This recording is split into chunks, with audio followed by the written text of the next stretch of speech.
Well, welcome to the Convergence project, and in this session I'm joined by my friend Randy, and we're going to be talking about difficult texts that seem to address same-sex practices in Hebrew Scripture. So, Randy, welcome, and I know you have an Assembly of God and Methodist background. Growing up, did you ever hear particular Hebrew texts used to condemn LGBT individuals? Mm-hmm. What texts were they? Genesis 19 and two different places in Leviticus. Okay, so chapters 18 and 20. The Sodom story and the big old Sodom story. Yes. And the little Levitical and the law. Yeah. Well, when you discovered that you were gay, did your understanding of these passages influence your coming out or how you processed being a gay man? Well, initially it certainly informed my internal reaction. There's that period that I think many can relate to of saying, well, how can I get out of this situation? How can I rectify this? If it's something that's in fact wrong, then it must need correction. Experientially, that can become problematic, though, when you decide that this is not something that's as simple as what did I choose to have for breakfast today. It's something very inert about us. So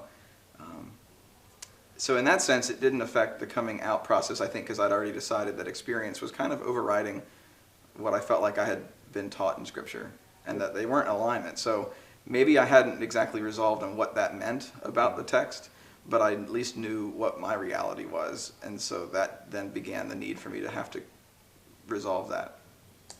Well, what advice would you give to conservative Christian parents who just discovered that they have an LGBTQI child and they're struggling with their interpretation of scriptures and their relationship to their child?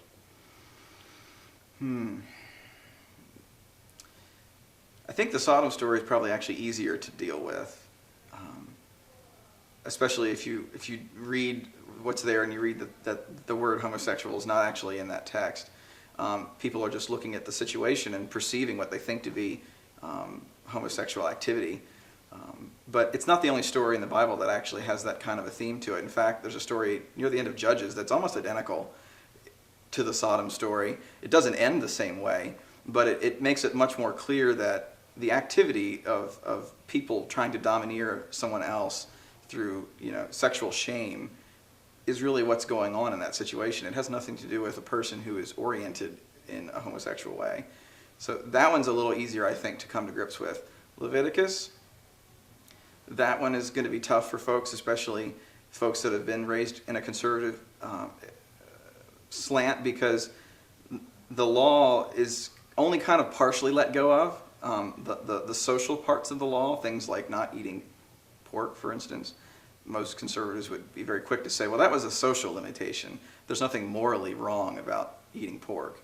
But they'll hold on to things about sexuality. They'll hold on to things about even good things like honor your mother and father and things like that. They'll hold on to them and say that those are moral commandments of God, so you can't just refute them. Plus, they'll use New Testament texts that they believe are also supporting that. So the Leviticus text is probably one that takes a little more wrestling to get their arms around. But it's interesting to think about other ways that the Leviticus text doesn't really speak to what we understand today to be GLBT people. It's been noted by many people that if being gay or having gay sex is not looked upon by God in a favorable way, it seems like it's only so for males. Well, there you go. There's no mention of females having sex with other females. And there's a whole discussion that can go into why that is, about socially and what was the role of gender and how were different genders viewed. So, yeah, Leviticus is the one that needs to be wrestled with, but it can be wrestled with, and you can come out on the other side seeing that it's not speaking to the experience of what it is to be a GLBT person today. That understanding of orientation is just not there.